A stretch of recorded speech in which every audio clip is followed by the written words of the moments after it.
विद्यार्थ्यांना कोणत्या भाषेत शिक्षण द्यायचं याचे अधिकार राज्य सरकारला आहेत। मात्र त्रिभाषा सूत्र कायम राहणार। भाषा शिकवण्याबाबत केंद्र सरकारची जबरदस्ती नाही।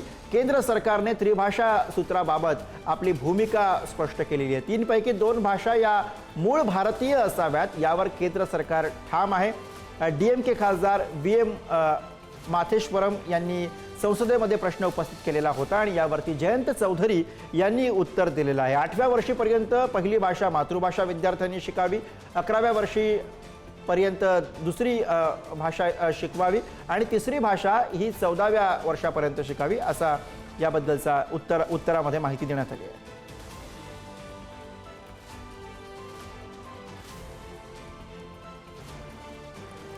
आणि याच विषयीचे अधिक तपशील आपण समजून घेऊयात। प्रतिनिधी शिवाजी काळे आपल्याला अधिक सांगतात। शिवाजी,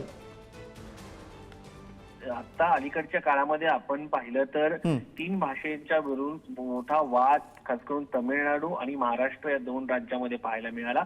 त्यात महाराष्ट्राने GR काढून अलीकडच्या काळामध्ये ते त्रिभाषा सूत्र काही काळापुरतं नाकारलं जरी असलं तरी त्रिभाषा सूत्र हे प्रत्येक राज्याला संविधानानुसार स्वीकारावं लागणार आहे। मात्र भाषा ठरवण्याचा अधिकार हा राज्यांचा असणार आहे। त्याच्यामध्ये देखील केंद्र सरकारने आता किती वयानुसार ह्या भाषा शिकल्या पाहिजेत ते सांगितलेलं आहे।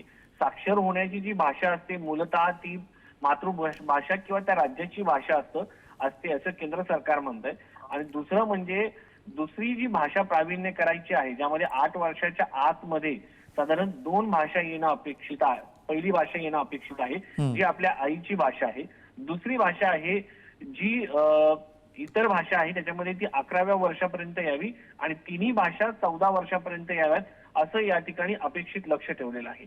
यामध्ये एक मुद्दा हा आहे की भाषा शिकताना 2 भाषा ज्या आहेत त्या मूळ भारतीय असाव्यात। आता मूळ भारतीय भाषा कोणत्या आहेत तर आपली मराठी आहे, त्यानंतर संस्कृत आहे, हिंदी आहे, अशा 2 भाषा असाव्या आणि एक तिसरी भाषा ते इंग्रजी घेऊ शकतात, फ्रेंच घेऊ शकतात, ज्यांना शिकायची ती मुलं ते घेऊ शकतात। त्यामुळं आता त्रिभाषा सूत्रामध्ये हिंदी भाषा असणार आहे का की नसेल हा भाग महत्वाचा आहे। कारण महाराष्ट्रामध्ये शिकवताना पालक हिंदी घेतील का की संस्कृत घेतील हा एक महत्वाचा प्रश्न आहे किंवा पाली वगैरे लहान मुलांना शिकणं अशक्य आहे।